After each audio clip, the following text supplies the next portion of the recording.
दिलखराश मनाजिर देखने को मिल रहे हैं। तार जैसे रेत मुट्ठी से फिसलती है ना, ऐसे फिसल रहा है हाथ। जो शहादतों की तादाद हमारे पास आ रही है। पाकिस्तान के जिला हरनाई में पाक फौज का हेलीकॉप्टर गिरकर तबाह हुआ है, जिसके नतीजे में 2 मेजर और 3 SSG कमांडो समेत पाक फौज के 6 एहलकार शहीद हो।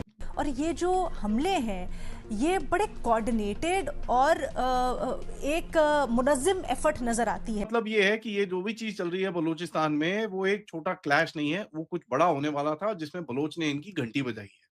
तो फिर जाहिर है कि एक सवाल उठता है कि जब पाकिस्तान के अंदर हमले जारी रहेंगे, सूरत हाल तशवीशनाक है और अब रियासत को कुछ बड़े फैसले लेना होंगे। अब इससे देखिए, एक बात तो ये भी साबित होती है ना कि रशिया अप्रिशिएट कर रहा है इन अ सेंस तालिबान की हुकूमत को कि आप दहशत गर्दी में बड़ा ज़बरदस्त या उसके खिलाफ बड़ा ज़बरदस्त काम कर रहे हैं, इसलिए हम आपकी मदद भी कर रहे हैं। जैसा कि आप सभी ने देखा किस तरह से खबरें सामने निकल के आ रही है कि BLA के द्वारा पाकिस्तानी आर्मी के हेलीकॉप्टर समेत जो है उनको उड़ा दिया जा चुका है।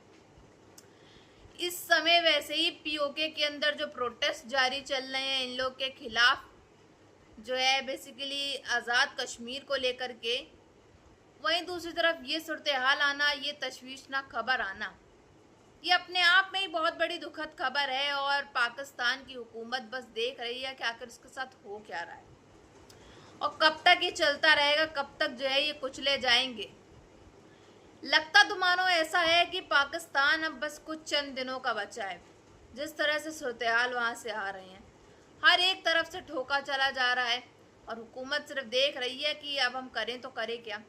बयानबाजी इनकी रुकती नहीं और जब काम का वक्त आता है तब जर्नैलों के साथ जो है ये भी सरेंडर करके अपने एक बिल में जाकर के छुप जाते हैं। जो शहादतों की तादाद हमारे पास आ रही है। पाकिस्तान के जिला हरनाई में पाक फौज का हेलीकॉप्टर गिरकर तबाह हुआ है, जिसके नतीजे में 2 मेजर और 3 SSG कमांडो समेत पाक फौज के 6 एहलकार शहीद हो गए हैं। बलोच ने एक बहुत बड़ा क्लेम डाला है कि उन्होंने एक पाकिस्तानी आर्मी का हेलीकॉप्टर गिरा दिया है। दिलखराश मनाजिर देखने को मिल रहे हैं। और ये जो हमले हैं ये बड़े कोऑर्डिनेटेड और एक मुनज़्ज़म एफर्ट नजर आती है। बलोच लिबरेशन फ्रंट ने बोला है कि एक पाकिस्तानी मिलिट्री का हेलीकॉप्टर हमने गिरा दिया है। पाकिस्तानी अथॉरिटीज उस तरफ बोल रही हैं कि नहीं नहीं ये गिरा नहीं है, कोई मैल फंक्शन हो गया उस वजह से गिरा है, ये वो एंड ऑल दैट, आपको पता ही। तो इसका मतलब ये है कि ये जो भी चीज चल रही है बलूचिस्तान में, वो एक छोटा क्लैश नहीं है, वो कुछ बड़ा होने वाला था जिसमें बलोच ने इनकी घंटी बजाई है कि BLF के फाइटर्स ने नाल खुजदार जो है उसका कंट्रोल हासिल कर लिया है। पुलिस स्टेशन और की गवर्नमेंट बिल्डिंग्स उनके कंट्रोल में हैं और पाकिस्तान की सिक्योरिटी फोर्सेस जो हैं उनके साथ झड़पें जारी हैं और लॉसेस जो हैं पाकिस्तान की सिक्योरिटी फोर्सेस के, वो बहुत जल्द रिपोर्ट कर दिए जाएंगे। अब हुआ क्या है? हुआ ये है कि बलोच लिबरेशन फ्रंट ने बोला है कि एक पाकिस्तानी मिलिट्री का हेलीकॉप्टर हमने गिरा दिया है। पाकिस्तानी अथॉरिटीज उस तरफ बोल रही हैं कि नहीं नहीं ये गिरा नहीं है, कोई मैल फंक्शन। बलोच ऑब्वियसली, बलोचों के पास इतनी एयर डिफेंस कैपेबिलिटी तो नहीं है, बट कहीं ना कहीं कुछ एयर डिफेंस कैपेबिलिटी उनके हाथ में आई है। इसके बारे में हमको काफी पुख्ता खबरें आई हैं।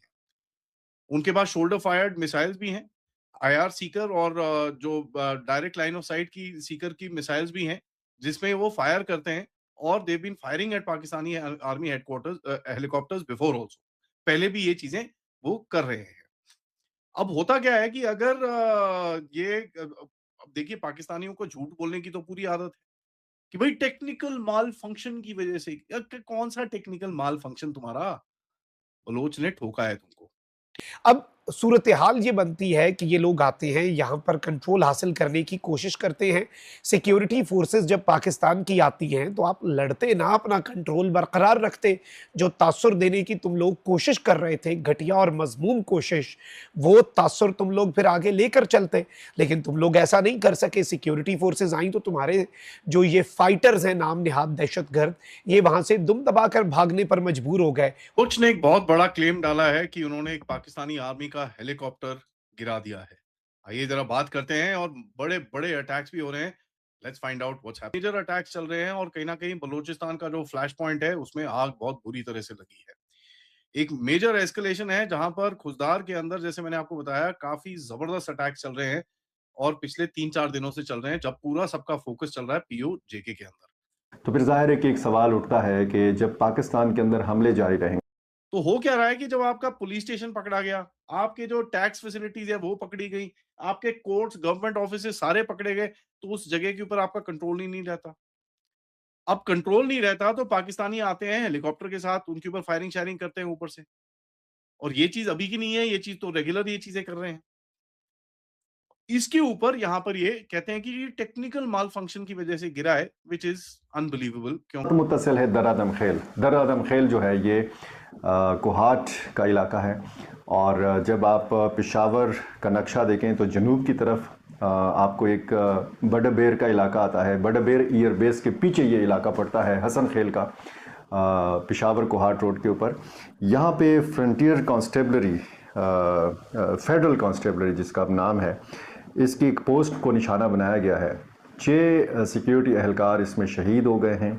8 अहलकारों को हमला आवर अगवा करके अपने साथ ले गए हैं। बुनियादी जो एक रुकावट है दोनों मुल्कों के ताल्लुकात में, वो यही तंजीमें हैं और इन्हीं तंजीमों की क़यादत है कि जिनके हवाले से ये कहा जाता है कि इन तंजीमों की क़यादत अफ़गानिस्तान के अंदर मौजूद है। इन हमलों की मनसूबाबंदी अफ़गानिस्तान के अंदर होती है। ये भर्तियाँ, ये सारी हिकमत अमली जो प्लानिंग होती है, ये सारी अफ़गानिस्तान के अंदर होती है। इस वक्त हाथ से निकलते हुए नजर आ रहे हैं। बहुत बड़ी गड़बड़ वहां पे शुरू हो चुकी है। अवाम जो है वो इस वक्त सड़कों पर नजर आ रही है। और जंग रोकने की एक तरफ ड्रामेबाजियां भी, ट्रंप की, नेतन्याहू की फोन कॉल, लेकिन ट्रंप की अपनी हुकूमत खतरे में। तारीख में बहुत बड़ा मामला, ट्रंप को लाइव इंटरव्यू छोड़कर भागना पड़ा। तो एक बड़ी इंपॉर्टेंट डेवलपमेंट ये चल रही है कि क्या भारत जो है वो चनाब रिवर को पाकिस्तान के खिलाफ एक वेपन इस्तेमाल करना चाहता है। इंडिया ये अनाउंस करता है कि हम Indus water, nothing else beyond that. हमने कहीं कोई किसी और जगह का कहीं पर टारगेटिंग किया ही नहीं। इसलिए मैं आपको जिम्मेदारी के साथ बोल रहा हूं, हमने आपके साथ अभी लड़ाई तो करी नहीं है, क्योंकि हम जानते हैं इस बात। हम ये भी जानते हैं कि जब हम 71 जैसी वॉर करते हैं तो उसके रिजल्ट क्या निकलता है। I am actually personally very scared. जैसा कि आप सभी ने देखा किस तरह से खबरें सामने निकल के आ रही हैं कि एक के बाद एक तशवीशनाक खबरें पाकिस्तान के अंदर से हमले पे हमले और काफ़ी ज़्यादा नुकसान, जोखिम, लोगों की जानें उसमें। पाकिस्तान की आर्मी के जर्नल रोज़ मारे जा रहे, सरेंडर कर रहे हैं। अब खबरें आ रही हैं बीएलए ने भी इस चीज़ का फ़ायदा उठाया जब पाकिस्तान के हालात इतने काफ़ी ज़्यादा ख़राब है।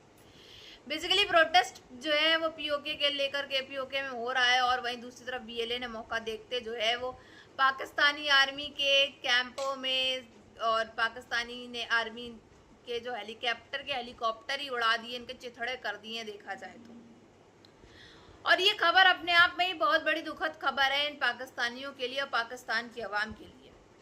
पाकिस्तान की आवाम तो समझ चुकी है अब उनका बचना अब नामुमकिन है, क्योंकि जिस मुल्क में वो पैदा हुए हैं वो मुल्क किसी लायक ही नहीं है। एक तो डेथ इकनॉमी, ऊपर से पानी नहीं, बिजली नहीं, फिर हमले, धमाके, प्रोटेस्ट, सब कुछ जारी है और आवाम जो है इस चीज़ में पिसती चली जा रही है। पाकिस्तान के मिनिस्टर को इस चीज़ से कोई लेना देना नहीं है कि उसकी आवाम के ऊपर कितना प्रेशर आ रहा है हर एक चीज़ का। उसको कोई मतलब नहीं कि पाकिस्तानी फौजी रोज़ इतनी तादाद में मारे जा रहे हैं, इतने नहीं मारे जा रहे, इतने सरेंडर कर रहे हैं। उसको सिर्फ अपनी बड़ी बड़ी डींगे और बड़ी बड़ी बातें और बड़े बड़े बयान देने हैं, सिर्फ और सिर्फ भारत के खिलाफ। भारत के खिलाफ प्रोपेगेंडा बनाना है, भारत के खिलाफ जो है साजिशें करनी है और कैसे ट्रंप की चापलूसी करनी है, ट्रंप के बारे में बातचीत करनी है, ट्रंप से डॉलर लेने, पैसे लेने। सिर्फ यही काम गिने चुने जो हैं ये पाकिस्तान की प्रधानमंत्री और पाकिस्तान के जो आसिम मुनीर हैं और साथ में साथ इन सब मिनिस्टर्स को आते हैं। सिर्फ यही गिने चुने काम करने के लिए ये मिनिस्टर बने और अपने आप को ऊंचे पद पे ऊंचे पद देते चले जा रहे हैं खुद की मर्जी से। अवाम तो कहती है हमने ना आसिम मुनीर को बनाया, ना हमने प्रधानमंत्री शहबाज शरीफ को बनाया। ये अपने आप ही अपने आप को दर्जा दे दे करके इतना आगे निकल गए और हमारे लिए तो ये कुछ है या ना है एक बराबर है।